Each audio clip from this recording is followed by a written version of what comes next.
O Vale do Paraíba é conhecido pelas inúmeras fazendas e produtores rurais. Todos eles devem estar atentos ao prazo para realizar o cadastro ambiental rural. Com o registro, o agricultor pode ter acesso a programas de crédito.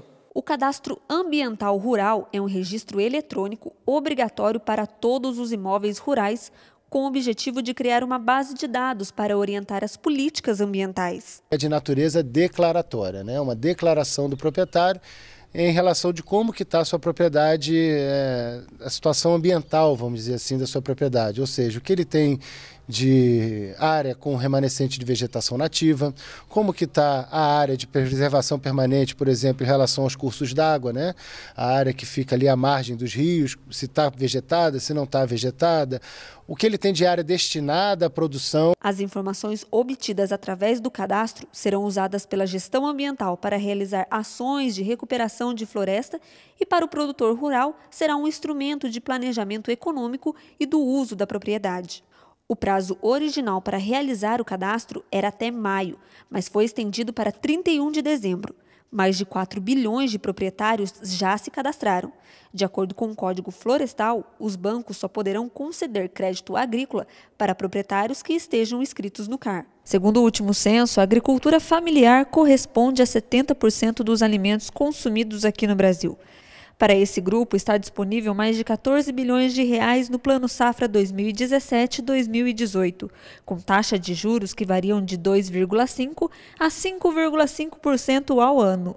Qual é a sanção que o produtor tem se não aderir ao cadastro? Não tem nenhuma multa, não tem nenhuma punição efetiva se ele não assumir o cadastro, se ele não realizar o cadastro, mas se ele não fizer o cadastro até 31 de dezembro de 2017, a partir dessa data ele não consegue mais crédito bancário, tá? Crédito rural na rede, no sistema financeiro para a sua produção.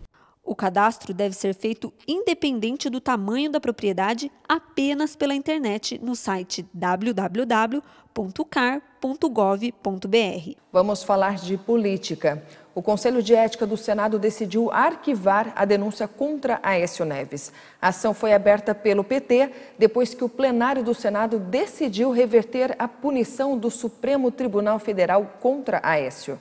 O presidente do Conselho de Ética, senador João Alberto Souza, arquivou uma representação que tinha sido apresentada pelo Partido dos Trabalhadores contra o senador Aécio Neves. Agora, se ainda assim o partido quiser insistir na abertura de inquérito contra Aécio, pode apresentar recurso ao plenário do Conselho, desde que o pedido seja apoiado por 5 integrantes do colegiado. O pedido foi aberto depois que o Senado derrubou a punição que o Supremo Tribunal Federal tinha determinado contra Aécio Neves. O senador é acusado pelo Ministério Público por cometer os crimes de corrupção e obstrução de justiça.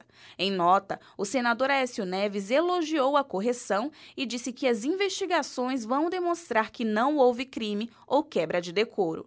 Mais cedo, a bancada do PSDB se reuniu e a permanência de Aécio na presidência do partido segue sem definição. O PSDB tem uma convenção nacional marcada para dezembro, quando o novo presidente do partido deve ser escolhido. Outras notícias da nossa região você acompanha agora no Plantão da Redação.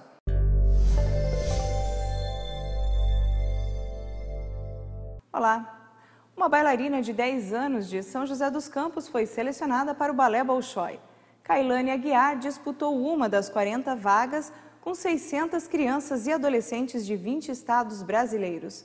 A escola do Teatro Bolshoi no Brasil é a única de extensão estrangeira do Teatro Bolshoi de Moscou, sendo a sua sede localizada no município de Joinville, no estado de Santa Catarina. Fila por cirurgia bariátrica tem mais de 600 pacientes no Vale do Paraíba. Em São José dos Campos, o Hospital Pio XII deixou de fazer procedimentos cirúrgicos desde julho. Toda a demanda foi transferida para a Santa Casa da cidade. Ao todo, são 625 pacientes, de 39 cidades aqui da nossa região. Todos recebem acompanhamento antes da cirurgia e não existe previsão para que eles sejam submetidos ao procedimento. Segue o Repórter Setorial, seu jornal na TV Digital.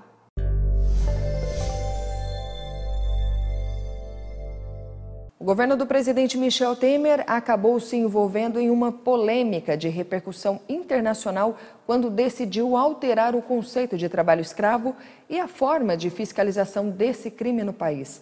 Tanto órgãos públicos como entidades não governamentais que lutam pelo fim do trabalho escravo se manifestaram contra a decisão. Infelizmente, no Brasil, a prática do trabalho escravo é frequente e cerca de 160 mil pessoas ainda vivem essa realidade no país. Essas imagens mostram pessoas que, na maioria das vezes, saíram da terra natal em busca de uma oportunidade. Só que no decorrer da estrada rumo à conquista de um sonho, elas foram enganadas, exploradas, escravizadas.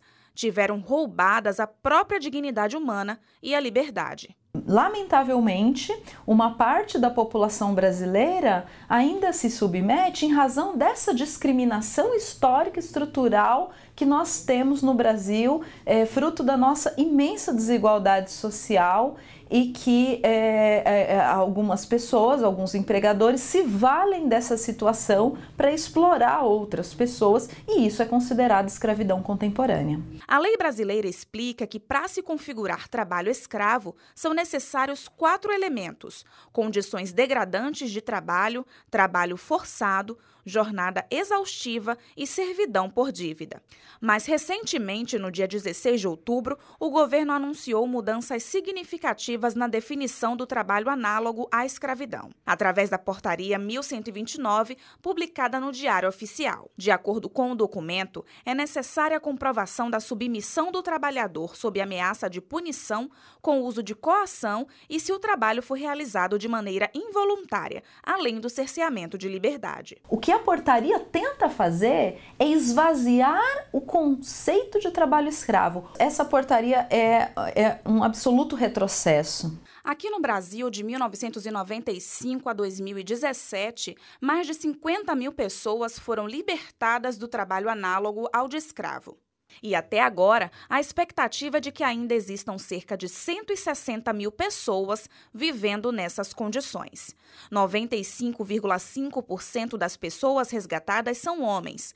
Do total, 33% são analfabetos e 39% chegaram a cursar apenas os primeiros anos do ensino fundamental. Aí a pessoa vai apostando que é um investimento. Daí chega lá, ela vai estar dormindo naquelas condições de não ter um banheiro adequado, isolada no meio de fazendas que elas nem sabem onde estão. Alguém deixa ali de carro e vai embora, ou deixa o ônibus e vai embora, eles não têm como sair. Para onde você vai? Qual é a direção da estrada? Qual é a direção da polícia? Sabe quantas pessoas morrem com relação a essa situação no Brasil? Milhares. E a gente sequer fica sabendo. Em nota, o ministro do Trabalho afirmou que a portaria aprimora e dá segurança jurídica à atuação do Estado, ao dispor sobre os conceitos de trabalho forçado, jornada exaustiva e condições análogas à de escravo. Mas, ao contrário do governo, órgãos oficiais, instituições não governamentais e membros da Comissão Nacional de Erradicação do Trabalho Escravo repudiaram a decisão. É uma leitura muito errada, tendenciosa, dizer que essa portaria agora sim explica o que é degradância e o que é jornada exaustiva, porque essas são as questões. A pergunta é, e o que é isso? Além da repercussão negativa dentro do Brasil, a portaria do governo foi criticada por órgãos internacionais, como a Organização Internacional do Trabalho e a Organização das Nações Unidas. A portaria vai de encontro àquelas regras que estão contempladas dentro de tratados internacionais, dos quais o Brasil é signatário. E nós imaginamos que isso, sem dúvida alguma, vai repercutir de maneira negativa, comprometendo a imagem do Brasil, que já foi, né, até pouco tempo atrás, um dos grandes exemplos no combate ao trabalho análogo à condição de escravo. Além da imagem negativa, o Brasil pode se prejudicar sob o ponto de vista econômico. O Brasil passa a não seguir regras, né, de qualidade na produção, né, e, consequentemente, há parceiros internacionais que podem não firmar acordos de comércio ou podem abandonar acordos de comércio por conta dessa conduta. O próprio Ministério Público do Trabalho considerou ilegal essa nova portaria que altera a fiscalização do trabalho escravo no Brasil. De acordo com o órgão, isso fere o Código Penal, convenções internacionais e inclusive a Lei de Acesso à Informação. O Ministério Público do Trabalho informou que vai entrar com medidas extrajudiciais e judiciais junto com entidades públicas e privadas para solicitar a revogação da portaria. Agora, a revogação definitiva depende do julgamento da ação no plenário da Corte. É um retrocesso institucional lamentável para o Estado brasileiro, uma exposição desnecessária da República Federativa do Brasil no Concerto das Nações. Né? É uma nódoa, né, numa política pública exitosa. O povo brasileiro merece mais proteção e dignidade. É isso. Segundo a Sabesp, em toda a área em que ela atende, quase 188 mil clientes têm acesso ao tratamento, mas não fazem a ligação com a rede de esgoto e continuam a poluir o meio ambiente. Segundo a Sabesp, no litoral norte, cerca de 5.700 imóveis têm acesso à rede coletora, mas não estão conectados a ela. O resultado poderia ser bem pior, mas graças a uma parceria com vigilâncias sanitárias do município, entre 2016 e maio deste ano, foram feitas mais de 8 mil ligações em Caraguatatuba, Ubatuba, São Sebastião e Ilhabela. Na Serra da Mantiqueira, apesar de Campos do Jordão possuir uma das mais modernas estações de tratamento do país, 915 imóveis não estão ligados à rede coletora e despejam esgoto nos rios da cidade. O Vale do Paraíba é a terceira região do estado com maior número de imóveis que tem a rede coletora disponível, mas continuam despejando o esgoto de forma incorreta. São 10.800 casos no Vale. A Grande São Paulo e a Baixada Santista lideram a lista. Na volta do intervalo tem a inauguração de um escritório da ONU em São Paulo para acompanhar o cumprimento de metas do Brasil. Voltamos em instantes.